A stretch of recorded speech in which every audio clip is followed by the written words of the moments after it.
Nanagid ko yung mattress, laway kayo akong mga guests. Anyway, sa mga wala nakabalo, na ako'y business na Airbnb. Kaya ayaw na kayo mo katingala kung dili na kayo kuga content kay busy na kayo ko sa ko ang life outside. Anyway, nakoy napalit na mattress dari kay kailangan gyud siya sa kong mga guests ay ga. Reklamo lagi kay usay mga dagko kay ilang mga kauban, dili sila masigo, usay pod na sila yung mga visitors. Then, kaniya ko napalit kay queen size ni siya, 8.1 inches. Kay kung sa mall na ko ni siya gipalit, mahal gid siya.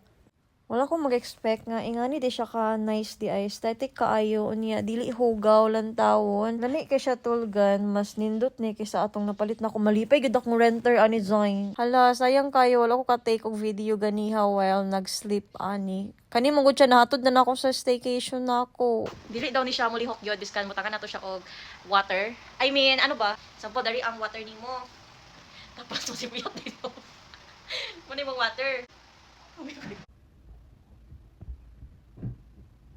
Grabe ka comfy. Unya, imagine ha, 10 years iyang warranty ani. Dili pa gyud dali mo lubog. Magbulag na lang mo sa imong uyab day pero naka-warranty pa ni.